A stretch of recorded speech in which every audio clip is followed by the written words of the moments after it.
very important and rather difficult topic is heart disease in pregnancy.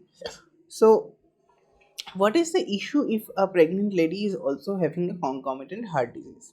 The problem is pregnancy is a huge stress on the cardiovascular system of the mother. Try to understand that. Like if there is pregnancy, that is almost, if there is a pregnancy going on, that is like another human taking blood from the same heart.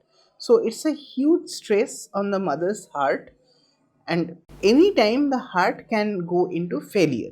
The heart which is damaged and still overworking can go into failure.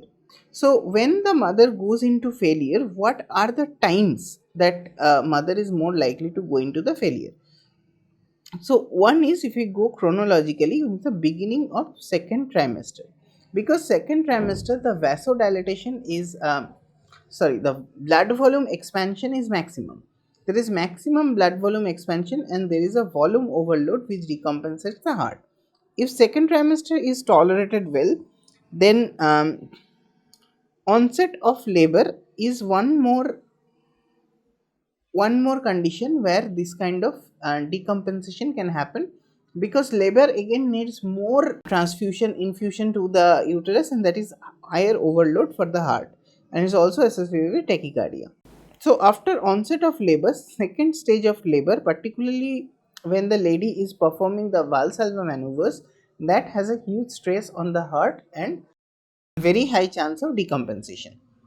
And the most risky part is immediate postpartum. Immediate postpartum, when the baby is expelled out and there is placenta is gone and there is at least 500-600 ml minimum blood loss has happened, and that is a situation where there is tachycardia going on, volume loss, and absorption of the excess blood into the systemic circulation.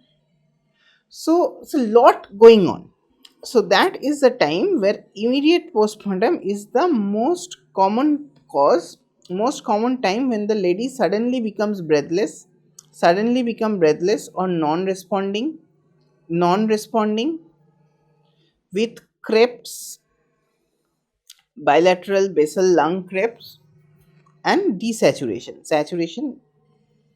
So this kind of patients need resuscitation. Since there is already a fluid overload, IV fluid is generally contraindicated. We give Lasix to reduce cardiac load, and the most important drug here is morphine.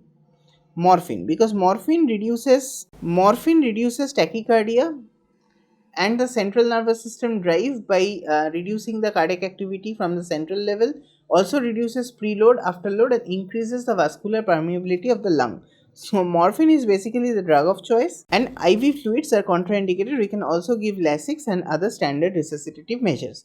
And the other part is 5-day postpartum. 5-day postpartum, and this is when postpartum sepsis and infection chance is highest.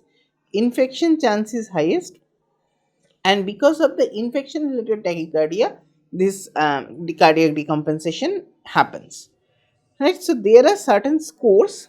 There is a WHO predictive score for understanding which cardiac disease is more severe than the other, and there are other certain scores, just names are important. One is Carpreg is Carpreg 1 and 2, and there are other similar many scores. I don't think other names are very important. So we'll see the WHO list once more, but